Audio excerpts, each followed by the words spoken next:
Capítulo 288, Norte. Autor, Mingyil. Tradutor, Blue Spark. Revisor, Hélio Oliveira XD. Laura olhou para o monitor e disse a Zalhai: Irmão Hai, você acha que eles descobriram alguma coisa? Zalhai sorriu levemente: impossível, o máximo que eles podem ver são nada além de pegadas de alguns touros lutadores e chacais. Lembre-se do jeito que eu deixei a cena, não há mais nada além de grama. Laura sentiu e sorriu. O que você acha que acontecerá quando virem a área? Com o desaparecimento repentino de mais de 5.000 pessoas. Que especulações estariam em suas mentes? Zalhai mostrou um leve sorriso. É difícil dizer. Pelo que parece, que eles estarão possivelmente procurando pistas nos arredores por um bom tempo. Agora que não temos mais nada para fazer, vamos nos comportar dentro da tenda. O admirável rei do Oeste nem sequer pensou neles. O que ele sabia atualmente era que a área onde os touros hercúleos trabalhavam ficava a apenas meio-dia de distância de seu acampamento. Mas, em geral, se um cavalo corresse muito rápido, seria possível chegar ao acampamento em 1 hora. Mas ao redor do acampamento, havia 5.000 cavaleiros dos touros lutadores. A cavalaria de 5.000 dos touros lutadores, quando em carga frontal, certamente poderia ir contra os 3.000 touros hercúleos. Com esses números, o admirável rei do Oeste estava confiante de que, mesmo que a mais forte cavalaria do tigre ou do leão na pradaria os atacasse, seus membros da tribo de 5.000 homens ainda poderia se manter por 1 hora. Eles teriam comprado tempo suficiente para que os reforços chegassem. Mais uma facção enviando milhares de cavaleiros para um acampamento que ficava apenas meio-dia de viagem de seu acampamento enquanto não era notada é impossível. Portanto, ele acreditava que os touros hercúleos não podiam escapar. No entanto, o que ele não esperava é que neste mundo existisse uma pessoa como Zalhai, alguém que tinha a capacidade de usar o poder do espaço para eliminar completamente sua cavalaria de 5.000 enquanto também partia em silêncio.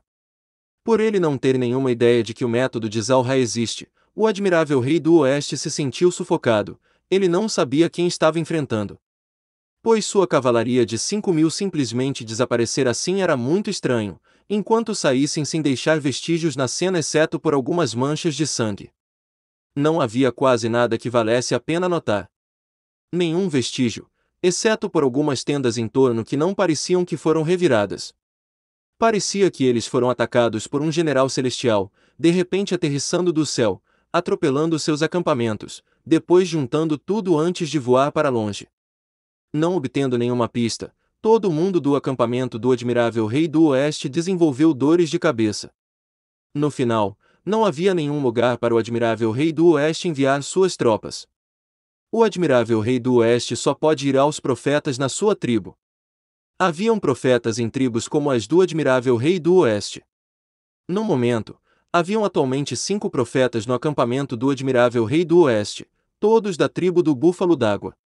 Dizia-se que em toda a raça cabeça de bovino, se alguém fosse profeta, eles geralmente eram da tribo búfalo d'água, porque outros ramos da raça cabeça de bovino não podiam produzir profetas na maior parte do tempo. Os profetas de outras raças não poderiam vir para a raça cabeça de bovino, esta era uma tradição dos homens-fera. Exceto os grandes tribos de guerra, como a raça do leão e a raça do tigre, que tinham profetas de diferentes raças, as tribos de guerra comum usariam o profeta de sua própria raça produzido em seus tribos de ramo. Desta vez, o admirável rei do Oeste foi encontrar os profetas apenas para profetizar pelo futuro de seu acampamento.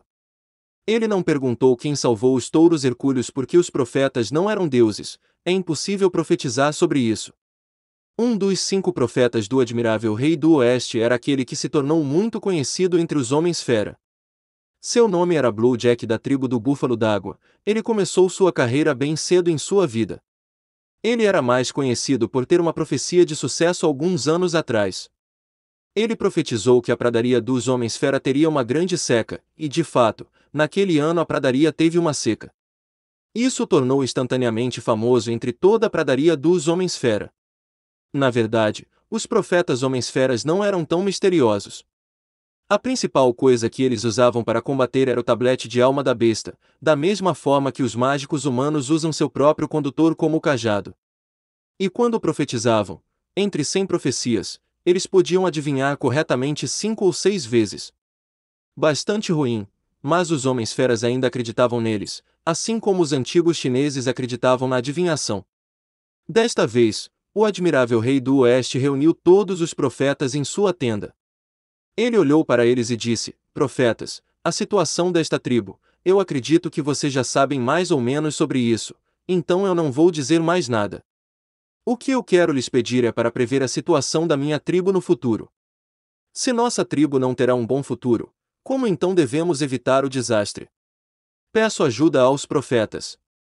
Entre os reunidos, Blue Jack, sem dúvida, tinha maior autoridade.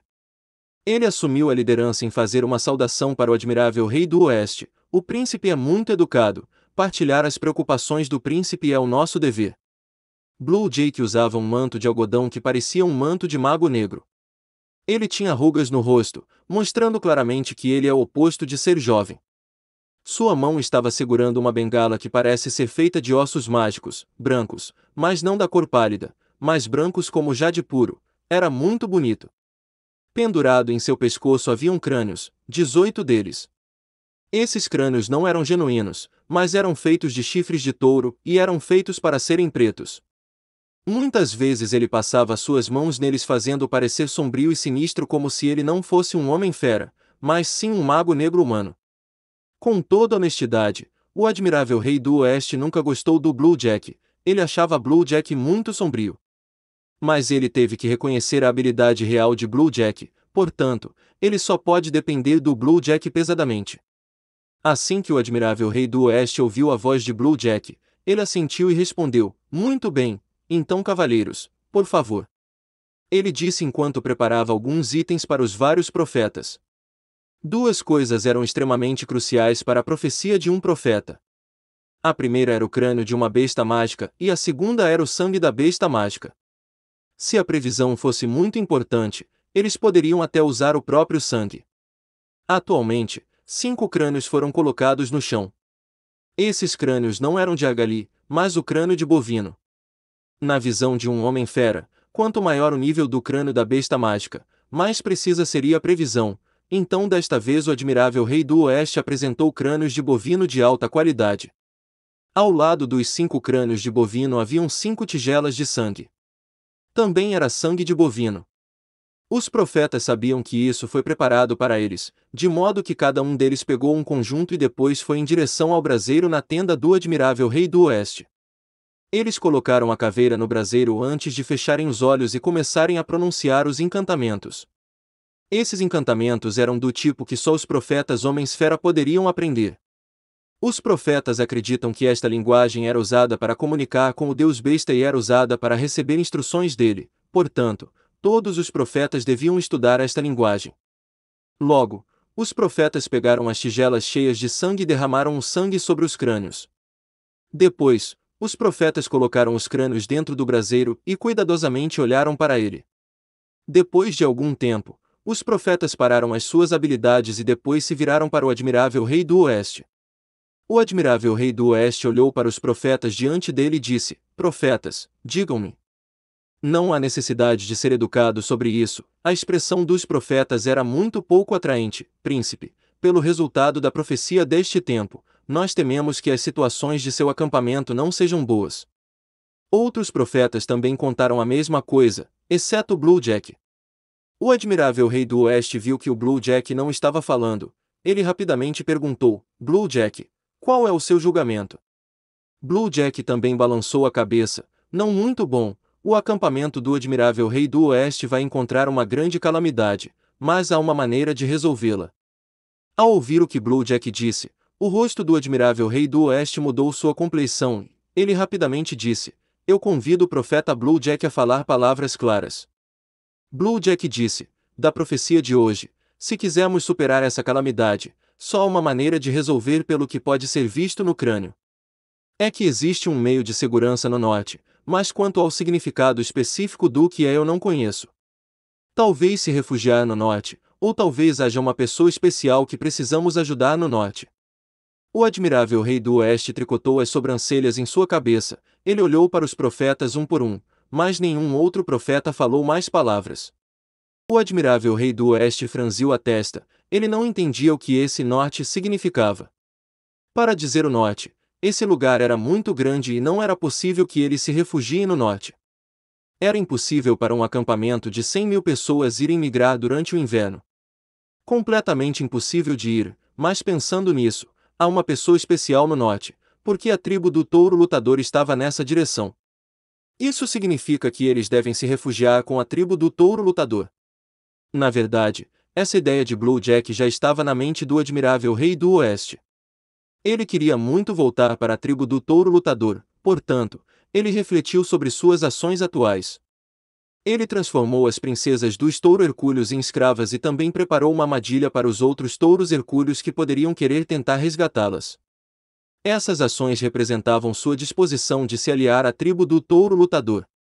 Entretanto, há muito tempo ele estava em oposição com o chefe dos touros lutadores. Pode-se dizer que muitos no acampamento tinham rancor contra a tribo do touro lutador. Se ele dissesse diretamente que queria ficar do lado da tribo do touro lutador, as pessoas em seu acampamento não concordariam. Então ele colocou muitas ações para dizer às pessoas no acampamento que ele queria ficar do lado da tribo. Mas ele não podia dizer claramente essa ideia, já que não tinha uma razão concreta. Mas agora, com a profecia de Blue Jack, ele teve uma boa razão para usar a profecia para dizer às pessoas que ao lado da tribo era a decisão do Deus Besta. Desta forma, as vozes em oposição diminuiriam consideravelmente. Mas o admirável rei do oeste não achou que houvesse outra entidade no norte que não fosse a tribo do touro lutador. Os touros hercúleos também estavam nessa direção. Os touros hercúleos fugiram para o território do mastim que ficava na direção norte, em oposição ao acampamento principal do touro hercúleo. Talvez o admirável rei do oeste não tenha pensado nisso porque, em sua opinião, os touros hercúleos estavam acabados. Eles eram uma tribo completamente desesperada que não seria capaz de se recuperar, eles simplesmente estavam fora de consideração. E este é o fim do capítulo. Espero que tenham gostado. Não deixe de se inscrever em nosso podcast, marcar em gostei e compartilhar com os amigos. Isso é muito importante, para que possamos trazer mais capítulos e mais audionovels. Um grande abraço e fiquem todos com Deus.